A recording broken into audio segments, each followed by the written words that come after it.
Salut et bienvenue dans ce nouvel épisode de Café Trailer. Alors aujourd'hui, c'est un échange avec Audrey Tanguy. Alors Audrey Tanguy, c'est une traileuse élite que j'ai eu l'occasion de rencontrer lors du DU Trail Running de Grenoble et donc j'ai pu lui faire mon invitation à participer à ce Café Trailer en direct. Donc super chouette. Merci beaucoup Audrey d'avoir accepté encore une fois cette invitation. C'était vraiment un super moment. Merci également aux patriotes. Alors voilà, vous savez, depuis les derniers épisodes, je vous en parle, il y a un moyen maintenant de soutenir le Café Trailer, c'est pour perdurer, que cette activité-là puisse continuer et puis voir se développer pour créer d'autres projets. Donc merci beaucoup à Benjamin, Alexandre et Loïc qui ont contribué à leur échelle, chacun pour que ce podcast puisse continuer de vivre. Merci beaucoup à tous les trois d'être les premiers. Donc vous avez tous les trois la médaille d'or, d'argent et de bronze des Patriotes. Félicitations à vous. Bien joué les gars. Voilà. Alors j'espère que vous serez nombreux à pouvoir suivre ce Patriote pour que l'aventure Café Trailer puisse continuer. En attendant, moi je vous souhaite une très bonne écoute avec Audrey. On parle d'entraînement, on parle de sa vision du trail, on parle de ses objectifs sur l'UTMB et d'autres. On parle aussi de son 100 km route qu'elle a eu l'occasion de faire cette année. Voilà, on parle de tout un tas de sujets d'entraînement, de conseils techniques aussi pour gérer les descentes et l'alimentation. Voilà, donc on parle de beaucoup de choses avec Audrey, c'était vraiment un super échange, j'ai vraiment apprécié ce moment, tout en bonne humeur, on a beaucoup rigolé avec Audrey, c'est quelqu'un qui est de très bonne humeur tout le temps, donc génial, c'était un super moment. Allez, je vous laisse là-dessus, bonne écoute et bonne sortie longue à tous, ou bonne route, ou bon ménage, je ne sais pas dans quelles conditions vous écoutez ce podcast, mais en tout cas je vous souhaite de passer un bon moment. Bonsoir à tous, bonsoir Audrey, merci d'avoir accepté mon invitation Audrey, comment vas-tu ? T'as ton micro qui est coupé, Audrey. Faut que tu réactives ton micro. Voilà, normalement, c'est bon. J'avais rien touché, il s'est bloqué tout seul. Eh ben, écoute, voilà, c'est les aléas du direct. Comment vas-tu, Audrey ? Tout va bien, merci de m'avoir invité, c'est sympa. Eh ben, avec grand plaisir. Alors, on est ensemble pendant environ 1 heure avec ton chat aussi, je crois, qu'on voit juste derrière. Vous allez pouvoir poser toutes vos questions à Audrey ce soir. Si vous en avez, on y répondra avec grand plaisir. Mais en attendant, Audrey, il y a une question traditionnelle sur l'émission Café Trailer, c'est de savoir quel est ton premier trail. Alors, le premier trail que j'ai fait en compète, c'était un trail juste à côté de chez moi, qui s'appelle la Sépienne, qui fait 24 km. Et je me souviens plus trop du dénivelé. Il y a un peu de dénivelé quand même. Et voilà, le premier que j'ai fait. Ok, ça marche. Et comment ça s'est passé ce premier trail ? T'as tout de suite commencé à performer ou ça a été une vraie galère et une vraie souffrance ? Non, ça s'est bien passé. J'ai bien aimé. J'étais étonnée que ce soit finalement pas facile, mais j'étais à l'aise en fait dès le premier. Ouais, en prenant. Après, ça faisait longtemps que je courais déjà, mais j'avais gagné en fait. et ma maman est arrivée 3e en fait. C'était chouette parce que du coup on avait partagé le podium. Ah, génial, c'est excellent ça. Donc ça veut dire que tu es issu d'une famille de sportifs, j'imagine. T'as baigné là-dedans depuis toute petite. Ouais, je suis d'une famille de sportifs. En fait, c'est ma maman qui m'a mis le pied un peu à l'étrier, si on peut dire comme ça, sur la course en tout cas. Elle court tous les jours, elle. Et puis ma petite sœur aussi, maintenant, court tous les jours. Mon papa a beaucoup couru, mais après, il a eu des problèmes de genoux, donc il a fait plus du vélo. Et puis, quand mes parents sont séparés, ma maman donc a rencontré mon beau-père qui, lui, faisait aussi du trail et faisait même des compétitions. Et c'est grâce à lui, en fait, que j'ai fait la première compétition en trail parce que je faisais du trail, mais pas en compète avant. D'accord. Et avant, du coup, c'était en quelle année, ça, ce premier trail ? Je crois que j'avais 24 ans, 88. Attends, À peu près. 2010. 2010, d'accord. Et du coup, ça faisait. Par contre, t'avais fait de l'athlétisme avant. Tu disais que tu faisais déjà de la course à pied. Mais c'était quoi ton passif de sportif pour gagner ton premier trail ? Alors, j'ai fait 10 ans de patinage artistique, de mes 3 ans à mes 13 ans à peu près. J'ai fait plein de sports. Je faisais partie du NSS, notamment au collège, donc je faisais du sport tous les mercredis. Toutes les activités, je les faisais. J'ai fait du tennis de table, j'ai fait de la gymnastique, d'athlétisme, mais que avec l'UNSS, pas en club d'athlétisme. Qu'est-ce que j'ai fait? D'équitation, du judo, des tonnes de trucs. Et puis, donc, surtout 10 ans de patinage, ça, c'était vraiment mon premier sport. Et puis après, j'ai fait un petit peu de tennis aussi pendant 7 ans, je crois, quelque chose comme ça, 5 6, 7, quelque chose comme ça. Je donnais des cours aussi aux enfants l'après-midi. Pardon. Il y a des chats partout chez moi, c'est l'horreur. Pas être allergique. Ouais. Donc voilà, ouais, surtout du patinage et du tennis, plus plein d'autres à côté. Et puis la course à pied, c'était un peu le fil conducteur, en fait. C'était aussi ce qui nous rassemblait chez moi, parce que ma maman a toujours couru. Donc en gros, si je voulais être avec elle, passer du temps avec elle, aller courir, c'était le bon moyen, en fait. Donc c'est comme ça que je m'y suis mise. Génial. Donc en fait, si je comprends bien, tu faisais un petit peu de tous les sports, t'as touché un petit peu à tout. Il y avait quand même le patinage artistique et toujours de la course à pied, comme ça en petit footing en famille, juste pour le plaisir. Voilà. Et là maintenant, du coup, le patinage artistique, t'as complètement arrêté. Tu fais plus que de la course à pied?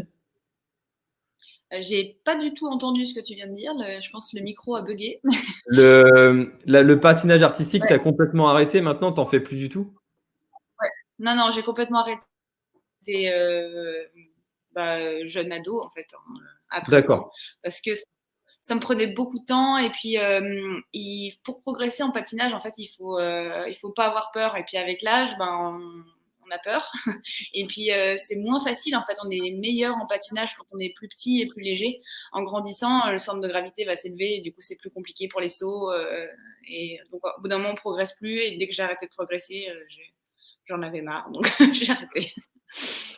Et tu dirais que tous ces sports, parce que j'ai un petit peu le même profil, bon moi j'ai pas le même niveau que toi, très loin de là, mais j'ai un petit peu le même profil que toi, du moins dans mon adolescence, d'avoir fait comme ça plein de sports différents. Et est-ce que tu crois que ça a un bienfait ça pour l'athlétisation, pour je sais pas, pour d'autres aspects, pour être performant après en trail? Ouais, je pense que oui. Alors sur plusieurs plans en fait, à la fois sur le fait de s'entraîner, effectivement, d'avoir l'habitude d'avoir une dépense physique régulière, le fait de faire du sport en dehors, donc pas forcément la variété à ce moment-là, mais juste le fait de faire du sport depuis longtemps, ça, je pense que Ah, on a perdu Audrey. Alors, on va essayer de meubler pendant ce temps-là. Ça, c'est les aléas du direct, hein. Donc, j'espère qu'Audrey va revenir très vite. Alors, je ne sais pas si vous avez des questions à poser à Audrey ce soir. N'hésitez surtout pas à les poser. Ah, ça y est, Audrey revient. Tac. Là. Salut Audrey. je pense que ouais, ouais, ça a bugué. Alors, du coup, C'est tu bon? disais que tu penses que ça a beaucoup de bienfaits. Ouais, je pense que c'est très important. Et puis aussi dans le fait d'être habitué à se surpasser, en fait, quand on le fait dans différents sports, on a l'habitude. En fait, c'est plus sur question d'habitude. Et puis la variété des sports, en fait, c'est très important parce qu'il y a dans chaque sport, il y a une partie commune qui s'appelle le programme moteur généralisé, qui peut être travaillé par différentes activités et qui va, enfin être bénéfique contre l'ennui, par exemple, parce que de faire tout le temps le même sport, si on commence à 3 ans, au bout d'un moment, on se lasse. Donc, le fait de faire plein d'autres sports, ça permet de travailler cette partie générale et commune à tous les sports, tout en évitant l'ennui. Et donc, quand on a envie, en général, on peut en faire plus ou se donner plus dans différents sports. Donc, voilà. Et puis, en termes de motricité, de toute façon, c'est toujours intéressant de travailler un large panel d'activités en termes de motricité fine, notamment proprioception, tout ça. Donc oui, je pense que c'est très bien de varier les activités quand on est jeune. Mais c'est très intéressant ça ce que tu dis parce qu'on en voit souvent des ados ou des préadultes, je ne sais pas si ça se dit ça, qui arrivent à 16-17 ans, qui ont fait toujours le même sport pendant des années et puis qui en ont vraiment marre et qui raccrochent complètement et qui veulent plus entendre parler de ce sport. Moi, j'ai un ami comme ça dans mon entourage qui a fait de l'athlé, il était à fond dans le cross et puis son père était le coach aussi, ça aide. Et puis qui a 16 ans n'a plus jamais voulu entendre parler de course à pied. Et du coup, le fait de faire plein de sports, tu dis que ça évite ça, d'arriver à ce stade-là de lassitude, en fait. Bah ouais, c'est ça, ouais. Puis le fait d'en faire plein, ça peut aussi permettre de trouver des vocations. Enfin, c'est compliqué, bah, comme dans l'orientation scolaire, choses comme ça. Hein, le fait d'essayer plein de choses, on a plus de chances de trouver quelque chose qui nous plaît vraiment aussi. Donc, c'est bénéfique pour plein de choses, je pense. En plus, alors je le précise pour ceux qui ne le savent pas, tu es professeur de PS dans la vie de tous les jours, on va dire. Est-ce que justement, en parlant de ça, de ton activité pro, tu trouves ça assez simple de cumuler, d'arriver à t'entraîner autant que tu t'entraînes et d'avoir une activité professionnelle à côté, parce que tu ne vis pas du trail actuellement, du moins pas que je sache. Est-ce que toi, tu arrives bien à conjuguer les deux? Moi, j'y arrive. En fait, je dirais pas que c'est simple, en fait. Non, je pense qu'il y a des moments où c'est même très compliqué. Mais moi, ça m'apporte un équilibre, en fait, dans ma vie de tous les jours. J'aime bien avoir ces deux pôles d'activité parce que ça se ressemble sans se ressembler. Enfin, c'est lié au sport, mais pour moi, ça n'a rien à voir. Donc, j'aime bien avoir cet équilibre-là. Par contre, non, il y a des fois où c'est très compliqué, notamment en ce moment d'ailleurs, parce que il y a l'entraînement, effectivement, il y a le travail, il y a le repos, qui est quand même vraiment important. Et bon, ça, j'y arrive. Mais après, quand en plus il y a les médias, il y a tout ce qu'il y a aux alentours, la publicité, les rendez-vous, les shootings photos, ça peut être très compliqué en termes de mise en place d'une semaine et du coup c'est souvent le repos qui passe à la trappe et donc des fois ça peut être un peu stressant, mais bon, ça fait partie du jeu et voilà, moi j'ai choisi de le faire comme ça et de l'assumer comme ça. Mais ouais non, des fois c'est chaud. Alors justement, comme tu parles de toute cette partie un petit peu invisible pour les gens qui ne le vivent pas, qu'est-ce que ça implique concrètement de faire partie comme ça pour ton cas, c'est la team Oka. Qu'est-ce que ça implique de faire partie comme ça d'une team? Quel engagement est-ce que tu as envers Oka et puis est-ce que toute cette partie-là, finalement, comme tu le dis, ça te prend quoi comme temps en gros sur je sais pas, sur une année ou c'est quoi en fait tes engagements? Bon, sur une année, ça va être compliqué à quantifier, mais il n'y a pas que Oka, parce qu'en fait, moi, je fais partie de la team Oka, mais j'en ai d'autres de sponsors. J'ai pas que Oka, j'ai Compressport, j'ai Coros, j'ai Effinov qui est un partenaire nutrition, j'ai Stutz qui va me donner une frontale, enfin bon, plein de partenaires. Bon, il y en a qui sont plus importants que d'autres. Effectivement, le principal, c'est quand même Oka. En fait, j'ai aussi beaucoup de chance parce que ce sponsor-là ne demande pas grand-chose aux athlètes. Ils sont pas hyper exigeants. Mais par contre, voilà, quand il y a une compétition, je sais qu'il va y avoir des interviews qu'il va falloir faire. C'est normal. Eux, c'est aussi ce qui leur apporte de la visibilité. Voilà, donc, par exemple, la semaine avant l'UTMB, on est tenu d'y être dès le mardi, sachant que la compétition, elle part le vendredi soir, parce qu'il y a plein de rendez-vous presse. Et ça, par exemple, pour moi, c'est pas évident parce que je suis déjà stressée et qu'il faut mettre de côté ce stress et puis répondre sans cesse aux questions des journalistes sur la course alors qu'on sait pas comment ça va se passer et que nous, on est en plein questionnement. Ah, on a encore perdu Audrey. Mince. Alors, c'est vrai que ça doit pas être simple, ça, de gérer. Alors, Audrey revient. Audrey, hop, tac, tac. Là, c'est bon. Ouais. Alors, du coup, tu disais que ça doit pas être, c'est pas simple d'arriver comme ça le mardi et puis de devoir gérer des interviews toute la semaine pour raconter une course que tu n'as pas vécue. Voilà, c'est ça. Puis après, il y a des gens qui vont nous dire Du coup, il y a des chances que vous fassiez une belle course, que vous fassiez une belle place. Alors, c'est très compliqué. Je rêve de ça. Je me suis entraînée depuis 2 ans pour ça, mais je peux pas dire je vais gagner l'UTMB. C'est impossible de dire ça et impossible de dire je vais faire un podium à l'UTMB parce que c'est un ultra, parce que que je suis pas toute seule, parce qu'il y a le temps, parce qu'il y a plein de choses qui peuvent intervenir et que voilà, les aléas sont très nombreux et qu'il faut qu'il y ait beaucoup de choses qui se combinent pour que tout se passe bien et voilà. Donc voilà, ça par exemple. Et puis là, j'ai des sponsors, notamment là j'ai un ami qui m'aide financièrement, qui a une entreprise d'intérim. Et par exemple lundi, c'est ma journée de repos au boulot. Et je suis partie la journée à Marseille pour faire un shooting photo par exemple. Donc voilà, je suis D'accord. rentrée à 23h. Le lendemain, à 8h, j'avais cours quoi, avec mes élèves. Et j'habite à 1 heure de route à peu près, 3/4 d'heure de route du boulot. Donc voilà, c'est des choses qu'il faut gérer. Voilà, hier j'avais un rendez-vous aussi sur Annecy. Voilà, des petites choses en fait. Mais quand ça se met tout bout à bout, si en plus on ajoute des entraînements, ben voilà, ça peut être fatigant. Après, c'est pas non plus phénoménal. Et puis je suis pas non plus Mbappé. Hein.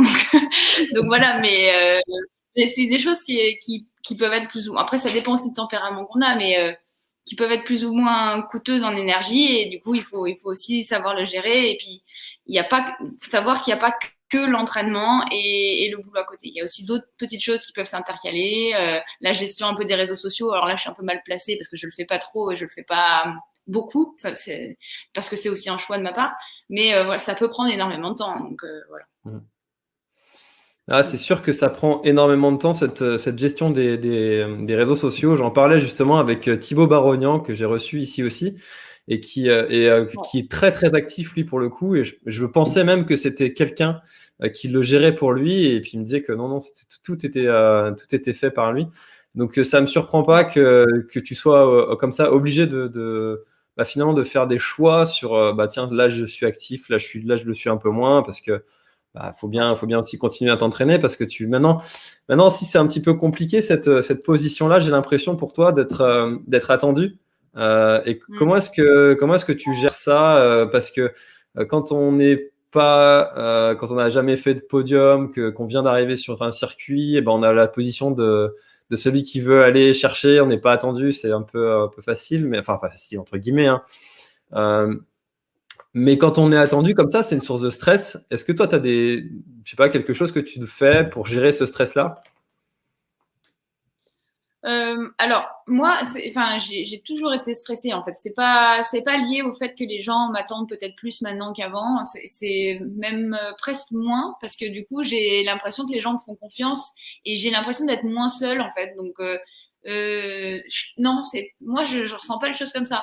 En tout cas, le fait que d'être un peu plus attendue, ça m'ajoute pas du stress. Par contre, j'ai tout le temps du stress, mais j'en ai tout le temps eu. Enfin, même dès le premier trail que j'ai fait, j'étais vraiment très stressée. Je le gère pas trop. Je sais qu'il vient. Je sais pas quand. Je sais pas quand est-ce qu'il repart. En général, ça vient, ça repart. Ça dépend des jours. Il y a des jours où ça va pas du tout, mais ça dure pas non plus toute la journée. Hein. Ça peut être quelques heures de panique et puis après ça passe. Mais en fait, j'en ai pris un peu mon parti maintenant, comme je sais qu'il va venir. Je sais pas si c'est quelque chose qu'il faut gérer. En fait, je me dis peut-être que c'est ce qui me permet moi de me concentrer et de rentrer dans ma course.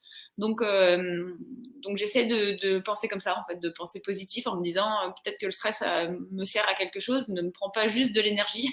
Et voilà. Et jusqu'à présent, ça m'a pas empêché de faire les courses comme j'avais envie de les faire. C'est l'avantage en fait du trail, c'est que le stress ne m'est pas handicapant. Quand je faisais du tennis, par exemple, c'était un très très gros problème. Ou du patinage aussi. D'ailleurs, il m'est arrivé en patinage d'oublier mon programme, par exemple. J'étais au milieu de la D'accord. glace et j'ai oublié. C'est quelque chose que je faisais 6 fois par semaine et j'étais tellement stressée que je ne savais plus ce que je devais faire. Là, ça se voit vraiment. Donc, c'est un Hmm. problème. En Ouais. tennis, j'arrivais plus à jouer. Dès que j'étais en match, j'étais complètement paralysée, j'arrivais plus à jouer. Donc, c'était aussi très frustrant. En trail, ça me gêne pas. Donc, bon, c'est pas agréable, mais c'est tout. C'est pas. Voilà. Ouais, c'est vrai qu'en patinage, c'est pas comme au théâtre où il y a la personne qui peut souffler derrière pour rattraper le texte. Là, si t'as oublié, t'as oublié. Ouais. Mais c'est vrai que du coup, à ce que je comprends, quand le départ est lancé, finalement, tu oublies tout et puis tu es dans ta course et puis puis plus de stress, quoi. C'est ça? Ouais, bah, oui, c'est ça, en fait. Ce qui me stresse, c'est l'avant-course. Même parfois, d'être sur la ligne de départ, ça va déjà un peu mieux, hein. Je suis vraiment concentrée et ça va déjà mieux. Mais ouais, tant que le départ n'est pas donné, en général, ce que je déteste, c'est les départs très tôt, bah, type 4 heures du matin, par exemple, parce que du coup, je dors rien de la nuit. J'arrive, je suis pas bien. Je sais que en allant me coucher, dès que je vais me réveiller, bam, tout va s'enchaîner, qu'on va se retrouver sur la ligne de départ, il va faire nuit. C'est vraiment, j'aime pas ça. Je préfère un départ le soir à la limite. Je préfère partir à 23h ou 22h. Je sais qu'il y a plein de coureurs qui aiment pas parce qu'ils disent toute la journée, je sais pas quoi faire. Mais bon, moi, au moins, la nuit d'avant, je sais que j'ai une journée pour me préparer pour la course. Donc, j'aime mieux, en fait.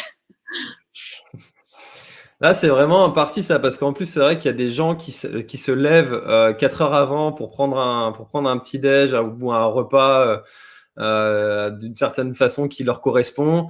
Et puis bah, c'est vrai que quand le départ est très très tôt, ça correspond pas à beaucoup de personnes aussi, ce départ-là. Et puis, mais en même temps, c'est vrai que quand on part en début de soirée, c'est compliqué. On dit souvent de faire une sieste avant, mais enfin, c'est impossible. Enfin, moi, je n'y arriverai pas.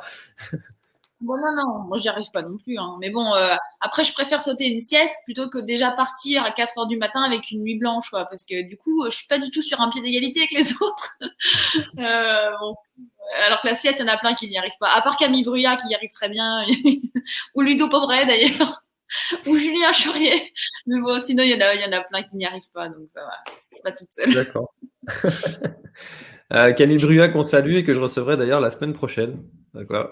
Ouais. Donc je le disais au tout début, vous avez la possibilité de poser vos questions à Audrey ce soir. Et alors, David qui dit bonjour, j'ai cru voir qu'Audrey a fini deuxième au Grand Raid. Pense-t-elle un jour essayer d'aller décrocher la victoire en féminine ou a-t-elle un autre gros objectif? Oui, j'ai fini deuxième du Grand Raid en 2018. C'était mon premier 100 miles. Et du coup, j'ai pas fait de nouveau de 100 miles jusqu'à là, le prochain là. Donc c'est pour dire le traumatisme du 100 miles dans ma tête. J'ai beaucoup souffert en fait sur cette course parce que j'étais pas prête, je pense, à faire un 100 miles et encore moins à faire la diag parce que du coup, c'est pas n'importe quel 100 miles. Et du coup, je me suis dit que j'aimerais y retourner. Le problème, en fait, si je vais au Grand Raid, c'est que, en fait, si j'y vais, j'ai envie de gagner, quoi. J'ai pas envie de le faire et de pas gagner. Donc, du coup, c'est un peu, ça met un peu la pression quand même. Alors, j'attends un peu pour y retourner. Mais mais oui, c'est une très belle course. Après, des objectifs, j'en ai plein d'autres. Oui, notamment deux cette année qui sont assez costauds. Ouais, on pourra en reparler tout à l'heure d'ailleurs, mais j'aimerais bien rester un petit peu sur l'histoire du Grand Raid. Qu'est-ce que tu as trouvé le plus dur sur le Grand Raid? Alors, on sait que c'est un parcours qui est très technique, mais est-ce il y a quelque chose de particulier sur cette course qui, toi, t'as vraiment trouvé que c'était vraiment dur par rapport à d'autres courses, peut-être? Alors, il y avait un contexte un peu particulier. Il y a eu deux choses. La première chose, c'est que j'y suis allée toute seule. Enfin, j'y suis allée avec Antoine Guillon et sa femme, mais du coup, lui courait et sa femme faisait son assistance. Donc, en gros, moi, j'étais seule sur ma course. Et donc, il y a une équipe à La Réunion qui est super, hein, qui m'a aidée, qui m'a fait les ravitaillements, qui m'a fait l'assistance parce qu'ils le font pour plusieurs élites, puisque tout l'accès à Mafat est impossible pour les gens. De toute façon, même les assistants personnels ne peuvent pas y aller parce que c'est pas accessible par la route. Donc ils font de toute façon tous les élites. Puis moi, ils m'ont fait en plus les ravitaillements du début et de la fin. Donc c'était bien, mais c'était pas des gens que je connaissais. Et du coup, sur une course aussi longue, je me suis pas rendu compte que j'aurais besoin d'avoir des gens que j'aime et que je connais et qui me connaissent avec moi. En fait. Donc ça, c'était le premier point. Et l'autre est intimement lié au premier point, c'est que c'est une course qui est très technique, en plus d'être longue et d'avoir un ratio de dénivelé positif, négatif important. C'est très très technique.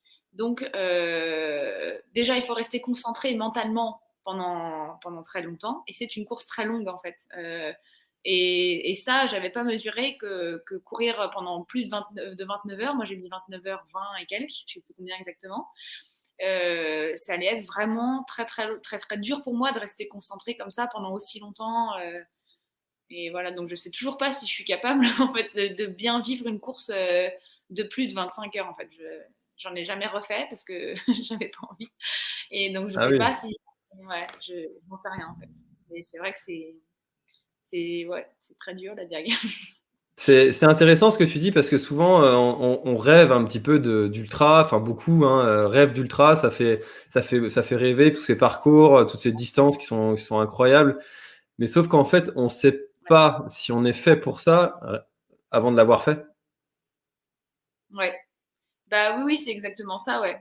Et puis, je sais pas si c'est le cas parce que j'ai pas réessayé, mais peut-être qu'on a une distance limite en fait.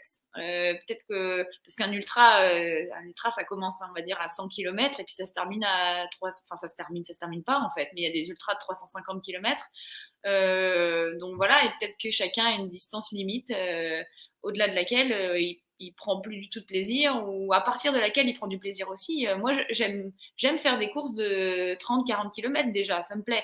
Moins, je pense que ça serait trop rapide en fait, mais sinon ça me plaît.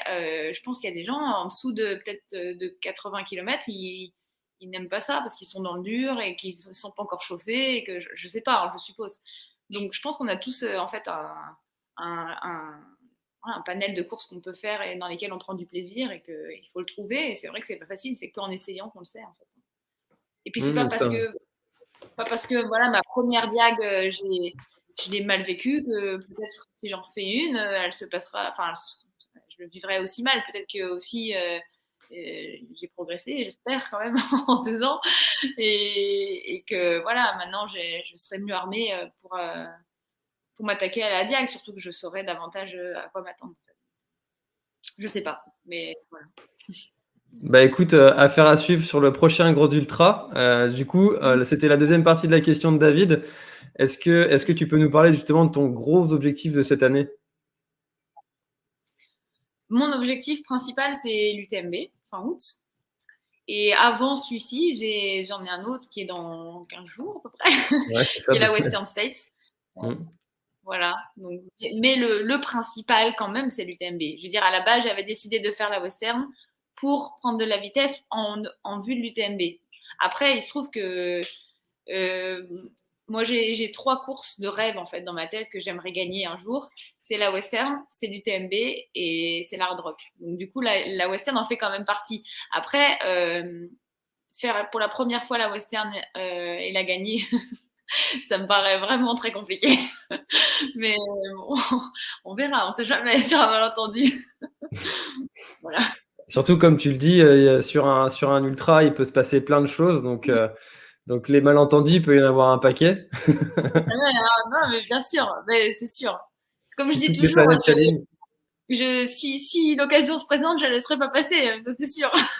Mais bon, après, je ferai ce que je peux, quoi. Génial. Alors, comment est-ce que tu as préparé du coup cette Western States? Qu'est-ce qu'elle a de particulier comme pour toi cette course? Et enfin voilà, comment est-ce que tu l'as préparée? Quel est ton objectif sur cette course du coup de la gagner? Tu nous as dit. Mais en termes de chrono, est-ce que tu t'es fixé des objectifs, dis-nous tout. Alors, bon, déjà, la première partie de ta question, ce qu'elle représente, en fait, c'est comme moi, je suis arrivée tard sur le trail, en fait, j'ai un peu chopé des noms de courses qui me paraissaient mythiques. Et du Ouais. coup, celle-ci en faisait partie. Donc, pour beaucoup de gens, et j'ai entendu plein de fois parler. Donc, du coup, voilà, elle était dans ma tête pour ça, à la base. Et c'est une course qui est très roulante, en fait, qui est, pour nous, Européens, qui est très roulante et qui se court vite. Et donc, du coup, qui n'était pas du tout une course faite pour moi à la base.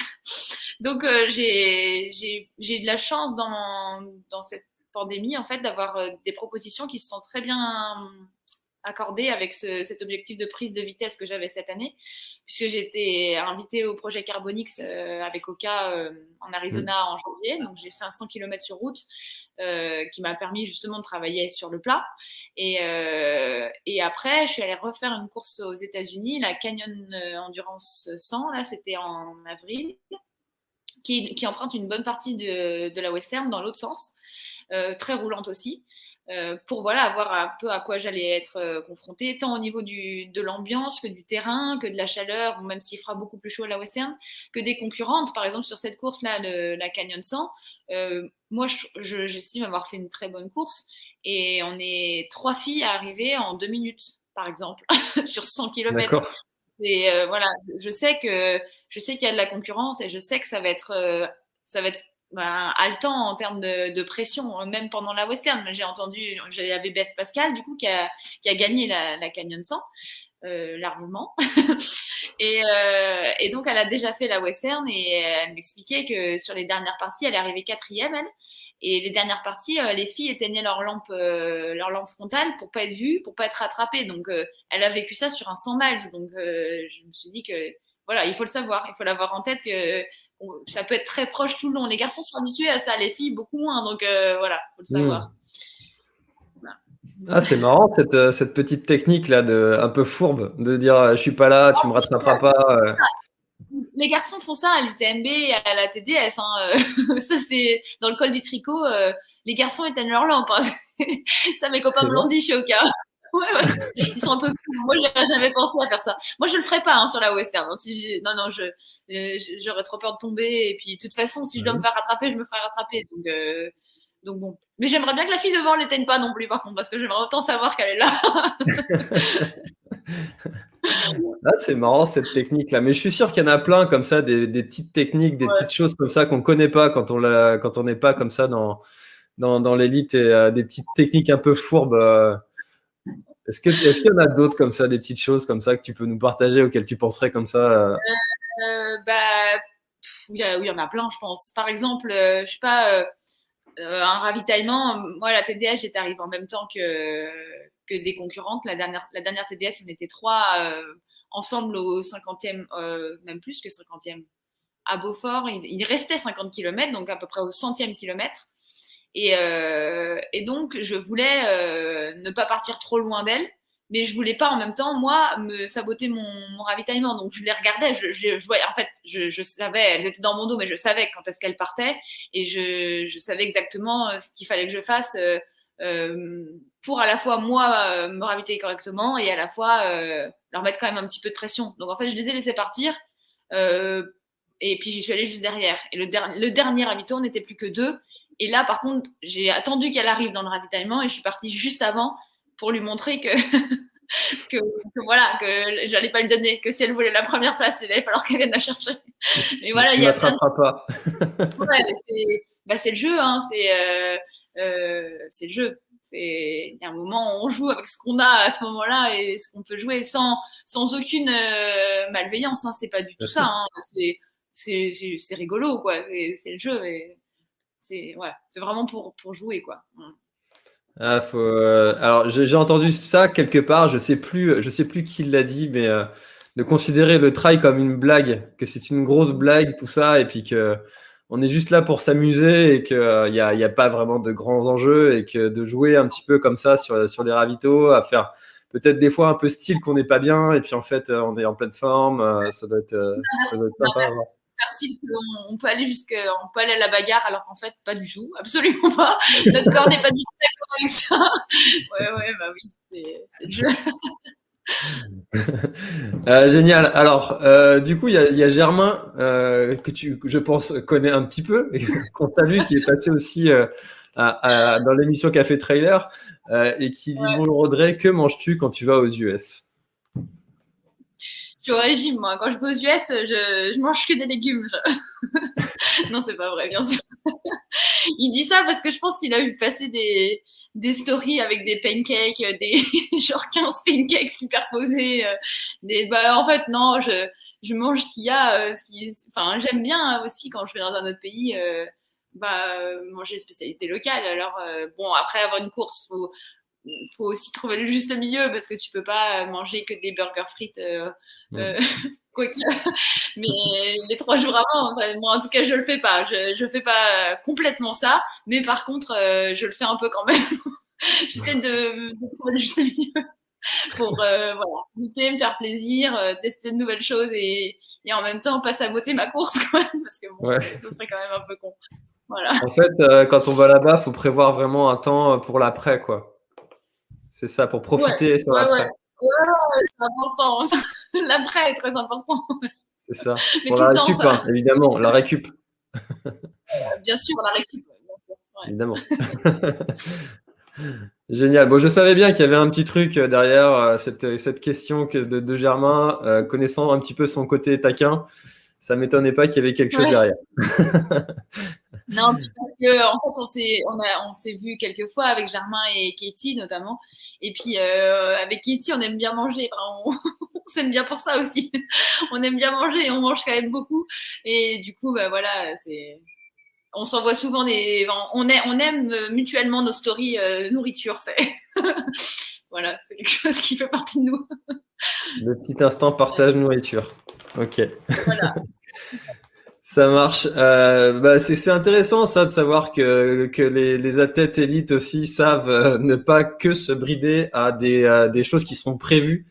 Et c'est Ouais. rassurant aussi pour nous qui passons notre temps à faire des petits excès au quotidien. Ouais, je pense que c'est très important en fait, moi. Alors, on n'est pas tous pareils, hein, attention, hein, il y en a qui ont besoin d'une grande rigueur et tout.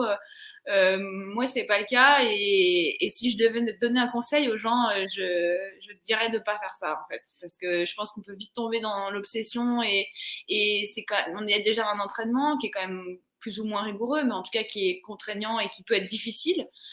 Si en plus on se bride sur la nourriture, enfin où est le plaisir quoi en fait après je sais pas moi j'ai besoin de cette liberté comme à l'entraînement alors en général je suis plutôt très bien ce que me dit mon entraîneur, mais si une occasion se présente, que j'ai un ami qui me propose de faire une sortie qui n'était pas prévue, bah, je vais lui écrire en lui disant bah, voilà, aujourd'hui je pense que je vais faire cette sortie, puis on adaptera l'entraînement. Voilà. Je pense que c'est important aussi, parce que c'est aussi un sport individuel et on passe, enfin, en tout cas, moi, je passe beaucoup de temps seule à m'entraîner. J'adore ça, hein, c'est vraiment quelque chose que j'aime. Mais quand j'ai une opportunité qui se présente, j'aime bien pouvoir la saisir aussi. Donc, la nourriture, c'est pareil. Si j'ai un resto comme ça qui arrive, j'aime bien pouvoir saisir l'opportunité. Il y a une ouverture des terrasses qui se refait. Allez hop, j'en profite. D'ailleurs, j'y vais demain. Voilà. Excellent. Alors justement, Audrey, tu parlais un petit peu de ton entraînement. Je Mm. sais que tu étais entraîné par Antoine Guillon auparavant et que donc Antoine, que j'ai reçu aussi ici, lui, il est plutôt du style d'entraînement à faire beaucoup de quantité, donc avec passer beaucoup d'heures dehors, à faire ce que ce soit en courant ou en VTT. Et maintenant, tu es plus sur l'entraînement de qualité. Est-ce que peux nous parler de cette transition-là que tu as fait? Ben, en fait, elle s'est faite en changeant d'entraîneur. Moi, à la base, j'étais plus comme Antoine parce que j'avais pas non plus très envie de me faire mal, en fait, vraiment. Et puis, j'avais vraiment peur que ce soit pas bon pour moi, en fait. J'avais cette crainte parce que je voyais des championnes qui explosaient les unes après les autres et j'avais peur que ce soit lié à ça, au travail qualitatif. Donc voilà, c'était plus une crainte et une méconnaissance en fait. Et puis quand j'ai changé d'entraîneur, du coup maintenant je suis avec Pascal Balducci et lui est beaucoup plus orienté qualitatif. Il vient de l'athlétisme, donc voilà, il a des bases d'athlète. Et donc voilà, il m'a expliqué son point de vue. Voilà, et j'ai décidé de. Ah, on a encore perdu Audrey. Mince. Du coup, je me retrouve coupé en deux, moi. Bon, je pense qu'Audrey va revenir. Hein. C'est pas la première coupure qu'on a ce soir. Ça y est, Audrey revient. Hop, te revoilà. Voilà. Alors du Donc, coup, tu disais que maintenant tu étais passé avec Pascal Balducci qui venait de l'athlétisme et que tu faisais plus de lui qualitatif. était voilà, beaucoup plus sur le qualitatif. Et donc, j'ai su voir aussi les bienfaits du qualitatif sur moi, sur mes performances, et puis aussi sur le temps que ça peut me libérer à côté. Parce que au lieu d'avoir une sortie de 3 heures, faire une belle sortie quali d'une heure, bah, moi, j'ai 2 heures supplémentaires, bah, déjà 1 heure au moins pour me reposer. Parce qu'au début, le problème du qualitatif, c'est que il faut l'assimiler en fait. Et au début, qui est un début assez long, Moi, il m'a fallu beaucoup de temps pour pouvoir l'assimiler. En fait, j'avais du mal à dormir, j'avais du mal à manger, ouais, ça me coûtait beaucoup en fait. Là maintenant ça va mieux, mais ça fait pas super longtemps, alors que ça fait quand même 2 ans et demi qu'on travaille ensemble, donc voilà. Mais effectivement, c'est quand même du temps pour faire autre chose. J'avais des séances plus courtes et puis c'est bien d'avoir du temps pour faire autre chose aussi. Voilà. Mais c'est intéressant cette expérience-là, ce retour que tu nous partages, parce que souvent on a un peu tendance à croire qu'il y a une méthode d'entraînement et qu'il faut suivre une méthode qui nous correspond, alors que, enfin, justement, il faut suivre une méthode qui nous correspond et qu'il n'y a pas une seule façon de faire, qu'il faut tester des choses, s'adapter en fonction de ce que notre corps nous dit. Et du coup, toi, tu as fait cette expérience-là de ce changement, donc c'est chouette. Ouais. Ok. Ouais, puis c'est pas facile. Ouais. C'est pas facile, ça fait peur en fait au début. Quand on change, forcément, tout changement de toute façon fait peur, mais dans l'entraînement, ça peut faire peur et du coup, c'est vrai que c'est bien de tester, je pense. Comme tu disais, je pense que c'est très bien de tester plusieurs choses et de voir ce qui nous correspond. Ouais. Voilà. Mais c'est vrai qu'on a toujours ce discours de dire que pour faire du fractionné, ça c'est pas forcément nécessaire parce que on court jamais sur un ultra à 18-20 km/h, ça n'arrive jamais. Donc pourquoi le faire à l'entraînement? Il y a ce discours-là qui est répété quand même assez souvent et qui commence à s'ancrer un petit peu. Oui, mais en même temps, comme j'ai déjà entendu, si on veut courir plus vite, il y a un moment, il faut courir vite. Si on court pas vite, on va jamais progresser en vitesse. Donc, moi, je pense que en ultra, le niveau a aussi explosé chez les garçons avec l'arrivée de Kylian Jornet, chez les filles là récemment. Peut-être Courtney Dauwalter qui a quand même pas mal joué là-dessus et que pour pouvoir maintenant il suffit pas seulement de finir un ultra et d'être il faut quand même aller vite. C'est là le dernier que j'ai fait Canyon 100 là, c'était donc 100 km quand même avec 5000 de dénivelé. Et je l'ai fait en 10h30, donc c'est quand même, on court quoi, c'est pas de la rando. Donc si on fait que des randos courses, on peut finir un ultra effectivement, mais si on vise les podiums, c'est pas possible. Il faut aussi travailler la vitesse, je pense. Voilà. Bah, c'est intéressant pour tous ceux qui cherchent à aller chercher des chronos, chercher de la performance, de se dire bon bah voilà, si moi j'ai envie d'aller chercher de la performance, faire beaucoup d'heures, ça suffit pas, il va falloir aller aussi chercher des séances qualitatives, quoi. Ouais. Et puis même pour induire un peu de variété aussi, parce que ce qu'on disait tout à l'heure sur le fait de faire une seule activité qui peut créer de l'ennui, je pense que l'entraînement c'est pareil. Il faut créer de la nouveauté, et il faut que le corps s'adapte en fait, ce qui est difficile, ce qui va nous coûter en fait quand un entraînement est difficile, c'est là qu'on progresse le plus. Donc puisque ça demande une adaptation, après une fois qu'on est adapté, il faut rechanger et de nouveau être dans la difficulté pour de nouveau progresser. Mais c'est comme ça que ça se passe. Et donc voilà, il faut aller justement sur ce qui nous paraît être le plus difficile, je pense. Ah, c'est vrai que c'est pas vraiment ce qu'on a envie de faire, mais pourtant c'est ce qu'il faut faire. Ah ben oui, je te le dis, mais moi je déteste les séances de fractionné, mais bon, je sais bon maintenant ça va mieux parce que justement je commence à m'adapter. Mais faut pas que Pascal écoute ce podcast parce que sinon il va me mettre encore d'autres qui vont encore plus me flinguer. Mais bon, c'est ce qu'il faut. Ce qu'il faut. Eh ben écoute, si Pascal écoute, on le salue. Alors Sabine, qu'on salue Sabine. Bonjour, est-ce que tu penses qu'être compétitrice en trail t'aide dans ton métier de prof de PS par exemple pour motiver les élèves ou gagner en crédibilité, ou au contraire c'est très fatigant de faire un cours dynamique après un ultra? C'est fatigant de faire un cours dynamique après un ultra, mais oui, je pense que ça m'aide en crédibilité, tout à fait, parce que j'ai rarement des élèves qui me disent oui madame, vous nous dites de courir mais vous courez pas avec nous. Parce que il y en a qui ont tenté, j'ai juste besoin de les regarder Et en général, ils ont compris la réponse. donc, donc oui, en termes de crédibilité, c'est vraiment chouette. Et puis, pour motiver les élèves aussi, par exemple, là, j'ai remplacé une collègue parce que je suis remplaçante, moi, en fait, en EPS. Donc, ça veut dire que j'ai pas une classe à l'année avec mes élèves. Mais là, cette année, j'ai fait un remplacement de novembre à maintenant. Donc, du coup, j'avais presque des classes. Donc, ils me connaissent bien, je les connais bien, donc c'est bien. Et pourquoi je disais ça? Je sais plus. Pour les... Tu Ah avais oui, un donc exemple sur une anecdote peut-être qui t'est arrivé avec des élèves. ouais, en fait, ils m'ont suivi sur le 100 km route parce qu'en plus, c'était filmé, donc ils ont pu me voir, donc ils étaient ravis, les collègues aussi. Et donc, ça les motive vachement en cours. Et puis, on a créé en gros une AS, une association sportive, le mercredi après-midi, donc avec les élèves volontaires, trail. Et donc, bah, forcément, quand c'est moi qui propose, bah, les élèves ont envie de voir, ils ont envie de découvrir, ils sont curieux en fait. Donc, non, c'est vraiment chouette de partager ça avec les élèves. C'est vraiment quelque chose que j'adore. Au début, je le disais pas trop quand j'étais à Paris la première année parce que je me disais peut-être que ça va pas les intéresser. Ils vont se dire, bah, elle nous raconte sa vie, on s'en fout. Et en fait, pas du tout. Ils sont hyper fiers, ils sont hyper contents, ils adorent quand je leur parle de ça. Donc non, non, c'est vraiment bien, ouais. Et ça leur fait pas trop peur quand tu vas courir avec eux? Ils ont pas trop peur, ils vont se dire on va se Non, prendre ça la va, misère. non, ils savent, ils savent. Ils vont après, ils vont se prendre la misère sur la durée, mais si on fait un sprint, moi, en général, c'est ça qu'ils veulent faire avec moi. Moi, je veux pas faire de sprint avec eux. Je me suis déjà fait éclater en sprint.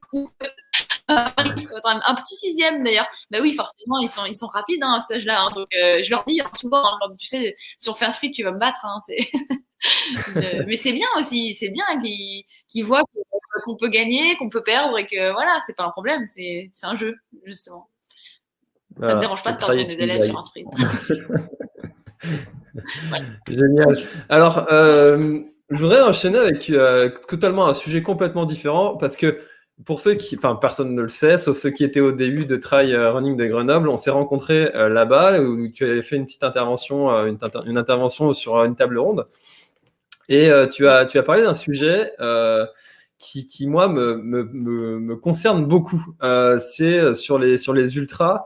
Tu parlais de ta technique pour gérer les descentes et de ne pas trop courir rapidement dans les premières. Pourtant, bah, c'est là qu'on est frais. Est-ce que tu peux nous parler de ça, justement, s'il te plaît? Alors, dans les ultras, hein, je parle vraiment pour les ultras, le problème dans les descentes, c'est qu'on va casser des fibres musculaires. Et une fois qu'on a cassé ces fibres musculaires, elles ne se reconstituent pas. Donc, si on les casse dès le début, on va être mal. Enfin, en tout cas, on ne pourra plus donner de vitesse. Enfin, on aura très mal aux jambes tout le long de l'ultra. Donc, sur une descente non technique, parce qu'en général, c'est là qu'on va vite et c'est là qu'on casse des fibres musculaires, effectivement, les premières descentes et les longues descentes, en tout cas, je pense qu'il faut vraiment se préserver, essayer de rester le plus proche du sol possible, tout en évitant de tomber, bien sûr, mais essayer d'éviter les sauts, les choses comme ça, qui peuvent paraître un peu rigolos pour faire marrer la galerie au départ, mais qui peuvent coûter très cher par la suite. Donc, je pense qu'il faut être assez prudent, en fait, sur les premières descentes, en garder bien sous le pied. Et puis, si éventuellement on en a encore pas mal sous le pied, et ben l'utiliser dans les dernières, je dirais les 2 dernières maximum. Mais ouais, moi, c'est vraiment quelque chose que je fais souvent, sauf sur des courses qui sont relativement plates, comme par exemple à la Canyon 100. Il y avait des descentes qui étaient très peu importantes en fait, avec très peu d'inclinaison, des montées un peu pareilles et beaucoup de plats. Donc là, on peut courir quand même sans aller en sprint évidemment. Il y a quand même 100 km à faire, donc il faut être lucide à un moment. Mais sur une descente non technique sur un ultra, je pense par exemple à la TDS, il y a une descente qui arrive relativement tôt dans le parcours, qui va sur Bourg-Saint-Maurice, qui fait, je ne veux pas dire de bêtises, mais il me semble qu'elle fait 15-20 km. Et moi, les 2 fois où j'ai fait la TDS, j'ai vu des gammes passer à 18 à l'heure dans la descente. Et derrière, il y a une remontée raide, je savais que j'allais les revoir, quoi. Ou ne pas les revoir, mais en tout cas, ils allaient plus être devant moi. Parce qu'il y a un moment, enchaîner une grande descente comme ça, avec un coup de cul bien raide derrière, c'est très compliqué. Et surtout qu'on passe à Beaufort à midi, qui c'est plein cagnard. Et voilà, donc en plus de la fibre musculaire, il y a aussi la gestion de l'effort derrière, quand on remonter direct alors qu'on ne s'est pas reposé, entre guillemets, en tout cas, économiser dans la descente, c'est très dur. Donc, ouais, moi, ma technique, c'est plutôt d'être prudente sur les premières descentes. Ouais, donc en fait, il faut s'armer de patience sur les premières descentes et puis se dire tout ce que je suis en train de faire là, c'est juste de m'économiser finalement presque pour enchaîner sur la Ouais, montée. Et parce que là, en fait, moi j'ai ce problème-là parce que ma principale qualité c'est la descente. En montée, je suis pas bon et puis du coup je me dis bah si je veux gagner un petit peu de temps il faut que j'avance dans les descentes, mais si tu avances trop dans les descentes, tu vas te fracasser pour la suite. C'est difficile de trouver cet équilibre et cette gestion. bien sûr, mais peut-être que si tu gardes de l'énergie dans la descente, tu seras meilleur en montée aussi. C'est ça que, Mm. tu vois, peut-être que si jamais tu n'as jamais vraiment essayé en compète, ça vaut le coup d'essayer. Et c'est valable aussi pour autre chose. D'ailleurs, les descentes, faire les premières descentes relativement tranquilles, c'est valable aussi pour l'estomac et tout ce qui est intestinal et tout ça, parce que le ventre est très ballotté dans les descentes. Et si dès le départ, on commence à avoir des crampes intestinales, là, c'est pareil. Hein, c'est quelque chose qu'on va traîner toute la course. Et si on peut plus manger, à un moment, c'est compliqué. Hein, s'il reste 150 km à faire, il y a un moment, ça va coincer. Donc même pour préparer l'organisme, lui dire bon bah voilà, il va falloir que tu gères l'alimentation, il va falloir que tu gères les montées, il va falloir que tu donnes beaucoup aujourd'hui. Voilà, juste ça fait un peu comme un petit échauffement, voilà, le prévenir avant d'exploser, quoi. En tout cas, j'écoute très attentivement tout ce que tu dis sur la TDS comme j'y suis engagé cette année. Je sais Ah, maintenant qu'il y a cette descente et je penserai à toi sur la remontée. ouais, merci. Alors pense-y, dis-toi que la course commence à Bourg-Saint-Maurice. D'accord, ok, je retiens. Ouais, ouais. Audrey, j'aimerais bien qu'on parle de émotionnellement. Est-ce qu'il y a une course qui t'a marqué particulièrement? Est-ce que il y en a une où tu t'es dit waouh, c'est ça le trail, ok, c'est cool. Alors, là, c'est pareil, c'est intimement lié à la relation que j'ai, moi, à la compétition. Mais moi, dans la compétition, ce que j'aime, c'est gagner, en fait. Voilà, c'est aussi bête que ça. Sinon, si je gagne pas, je préfère faire un off, aller courir toute seule en montagne, tranquillement, pas avoir à mettre le réveil. Pas... Ça, c'est lié au stress. Enfin, si je peux m'éviter tout le stress d'avoir une compétition, honnêtement, je le fais. Mais par contre, le fait de gagner, là, ça annule tout le reste. Donc forcément, la course que je pense qui m'a procuré le plus d'émotions, c'est la TDS et je pense que c'est la première année où je l'ai gagnée parce que c'était la première fois. Mm. Complètement, complètement inattendu et puis nouveau et puis fantastique et puis à l'UTMB et puis voilà. Donc voilà, c'est les plus grosses émotions. Sont intimement liés au résultat que je vais faire, malheureusement, mais c'est comme ça.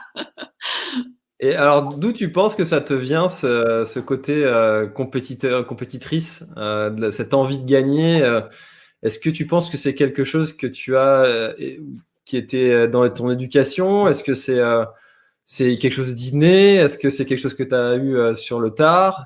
Comment Non, tu... Non? j'ai toujours été comme ça. Tout le temps. Mais je pense pas que ce soit l'éducation parce qu'on n'a pas du tout été élevé comme ça. Alors après, comme ça dépend parce qu'en fait, c'est vrai que chez nous, on voit toujours l'esprit de compétition comme quelque chose de négatif parce que c'est moi, c'est pas du tout écraser les autres. Hein. Quand je dis gagner, vraiment loin de là, ça, hein, c'est pas du tout ça. Hein. Je veux dire sur une course, même si je suis première, si je vois quelqu'un, une fille ou un garçon d'ailleurs hein, qui va pas bien, je vais m'arrêter pour lui demander si ça va. Hein. Je veux pas passer, je suis pas non plus, j'ai pas envie de gagner à ce point. Hein. Je veux gagner avec la manière. Je veux pas, je veux pas gagner à tout prix. Mais par contre, oui, l'envie de gagner. En fait, je pense que c'est parce que le fait de gagner, c'est que il y avait personne de meilleur en fait. Et du coup, comme je vois presque toujours les autres meilleurs, je me dis vu que je suis meilleure, c'est que je dois être bonne. Je pense vraiment honnêtement, je crois que c'est ça l'idée en fait. Donc d'ailleurs, j'ai toujours peur que les autres soient tristes quand je gagne. Peut-être qu'elles vont penser qu'elles sont nulles alors que, en fait, elles sont hyper fortes. Mais moi, du coup, ça me fait hyper plaisir si je gagne quelqu'un qui est hyper fort parce que du coup, je me sens super bien. Ouais, voilà. Donc, non, c'est pas lié à mon éducation. Ma sœur, elle est pas du tout compétitrice. Mon frère l'est un peu, mais pas comme moi. Donc, je pense que c'est inné, en fait. Je pense que c'est lié à un manque de confiance, en fait, en vrai. Je pense que c'est ça. J'ai besoin d'arriver devant les autres pour me rendre compte que j'arrive bien, en fait. C'est bête. Ça doit être une espèce de boule d'émotion quand tu gagnes, de joie d'avoir gagné, mais de tristesse de voir les autres perdre. Ah, c'est le bordel. De toute façon, les émotions, c'est le bordel chez moi. Hein. Il y en a trop. Excellent, Ouais. excellent. J'avais jamais entendu ça.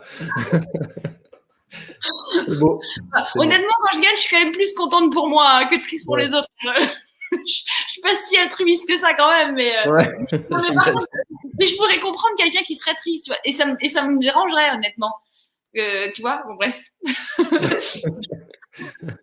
Ah, c'est ce petit côté empathique qui. Ouais.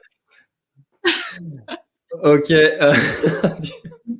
Ah, ça m'a tué ce côté double émotion là. Voilà. Si on avait que deux, ça irait, ça serait facile à gérer. Mais non, il y en a plein des émotions. Il y en a beaucoup Ah, trop. et puis en plus quand t'as un Ludo Collet au micro qui en rajoute par-dessus. Ah oui, ah bah moi, oui, bien sûr. Bah oui, il me l'a déjà dit d'ailleurs, mais en plus on se connaît bien avec Ludo, il sait très bien au début de chaque trail que ça va pas du tout. J'ai pleuré au début de la TDS en 2019, au départ, parce que ça n'allait pas du tout. Ça n'allait pas vraiment. Et il me dit, mais tu sais bien que tout ce que je dis, c'est pour faire monter la sauce et tout. Bah oui, oui, mais bon, moi je l'entends en attendant. Du coup, j'y crois, tu vois, j'en peux plus. Oh. Excellent. Alors du coup, toi, en tant que compétitrice et qui aime du coup ce côté porter un dossard, aller se tirer la bourre dans la montagne, comment est-ce que t'as vécu cette période sans dossard? Bah en fait, moi je l'ai pas vécu parce que j'ai fait une année bah, avec dossard en fait. J'ai réussi à avoir des dossards normalement. Alors pas les dossards qui étaient prévus initialement, mais j'ai fait une année pleine en fait. J'ai pu faire des compétitions, voilà. La Ouais, seule, la seule que j'ai pas faite en compétition qui était prévue, c'était la Western l'année dernière. Enfin non, il y a eu l'UTMB, mais j'ai fait d'autres choses. Mais du coup, en fin juin, j'avais normalement la Western qui ne s'est pas faite. Mais début juillet, j'ai eu un off avec Penny Vertical. Donc on a fait les 14 sommets des Bauges. Donc voilà, c'était pas un dossard, mais c'était encore des émotions qui étaient incroyables et du partage. Et donc voilà, non, moi j'ai eu cette chance que, en fait, ça n'a pas changé énormément d'une saison normale en fait. Hein. Hmm. Alors justement, du coup, ton 100 km route que tu as fait cette année, ça t'a apporté quoi? Alors évidemment, tu l'as dit, ça t'a apporté de la vitesse, ça t'a apporté ça, mais est-ce que ça t'a apporté en termes de connaissance de toi et puis peut-être aussi d'autres envies aussi d'aller vers d'autres types de pratiques de la course à pied? Est-ce que ça t'a apporté des choses comme ça auxquelles tu ne t'attendais pas forcément? Ah ouais, ouais, vraiment. Ah bah j'ai adoré en fait. J'ai adoré cette expérience. Je pense que ce que ça m'a apporté en premier, c'est de la confiance, parce que je m'attendais pas du tout à arriver à faire quelque chose de bien sur de la route. Parce que pour moi, mon point faible, c'était la vitesse et que voilà, j'étais une randonneuse et que voilà, j'allais me faire exploser et que j'allais rentrer chez moi. Mais c'était pas grave parce que j'allais quand même vivre une belle expérience et que j'étais très contente d'y aller, de partager ça avec la team. Donc voilà, c'était quand même une belle expérience. Mais en termes de résultats, honnêtement, je me faisais pas trop d'illusions. Et puis au final, je suis quand même arrivée. Et puis j'ai aimé me préparer. Effectivement, j'ai aimé essayer de tenir une allure comme ça. C'est très particulier comme travail et c'est vraiment quelque chose que j'ai aimé parce que tout le début de la course, on est bien en fait. C'est une allure qui est pas qu'on peut tenir pendant 7-8 heures. Donc, une allure qui est relativement agréable. Et bon, après, effectivement, il y a un moment où c'est plus du tout agréable. Mais pour moi, c'est venu assez tardivement, finalement, dans les 100 km. Donc, je veux dire, en ultra, il peut m'arriver d'être mal au bout d'une heure et demie. Hein, donc là, c'était pas le cas. Donc tout le début, j'étais bien, c'était cool. J'ai l'impression d'aller vite et d'être bien.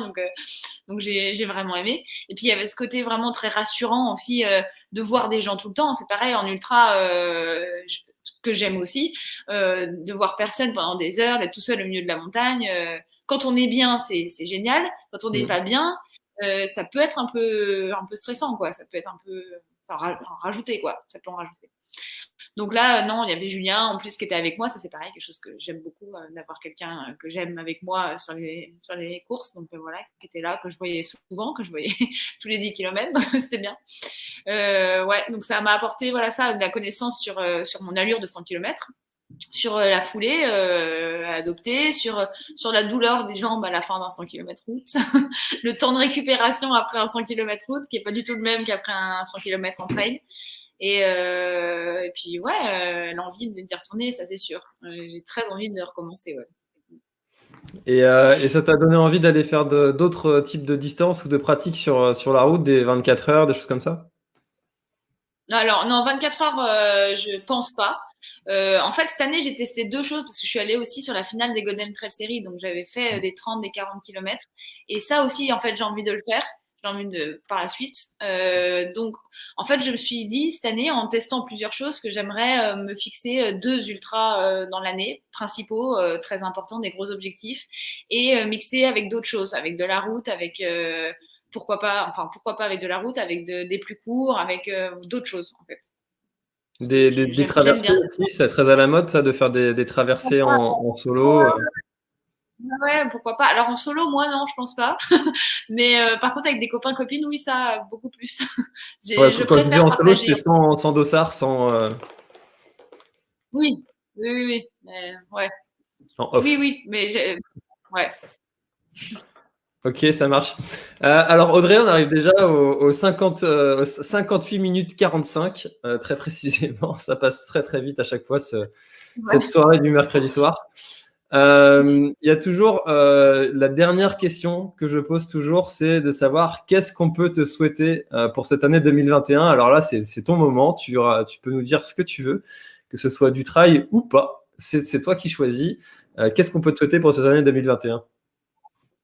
Une victoire à l'UTMB. Rien que ça.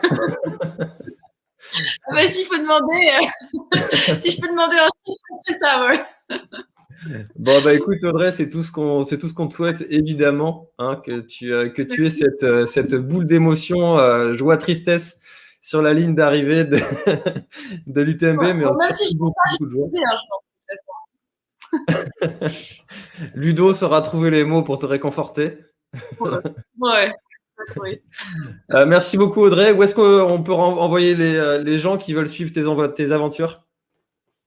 Bah, sur Instagram ou sur Facebook, ma page Facebook athlète. Donc les deux. En général, c'est lié. Donc quand je mets un truc sur l'un, il arrive aussi sur l'autre. Donc voilà. Génial. Bon, bah écoute, merci beaucoup Audrey, merci beaucoup à tous d'avoir été présents dans l'espace commentaire. Vous étiez encore une fois très nombreux. J'ai pas pu afficher toutes les questions, j'en suis encore une fois désolé. Merci beaucoup Audrey, c'était vraiment un très bon moment. Merci pour tout. Et voilà, on a passé un super moment avec Audrey. Encore une fois, merci beaucoup à toi Audrey d'avoir accepté mon invitation. J'espère que vous avez passé un très bon moment, que vous avez pu apprendre plein de petits trucs et astuces de la part d'Audrey dans ce podcast, dans cet audio. Voilà, moi j'ai vraiment beaucoup apprécié ce moment, on a beaucoup rigolé, c'était de très bonne humeur. Voilà, j'aimerais bien que toutes ces émissions-là puissent continuer sur ce ton-là, sur cet esprit-là, voilà, avec des invités toujours aussi joyeux et de bonne humeur. Si ça pouvait être tout le temps le cas, enfin c'est tout le temps le cas d'ailleurs, je sais pas pourquoi si ça pouvait être tout le temps le cas, parce que j'ai jamais eu quelqu'un qui était désagréable, en fait, hein, bon. Bon, bah écoutez, merci beaucoup d'avoir écouté ce podcast jusqu'au bout. Si vous l'avez écouté jusqu'au bout, c'est sûrement qu'il vous a plu.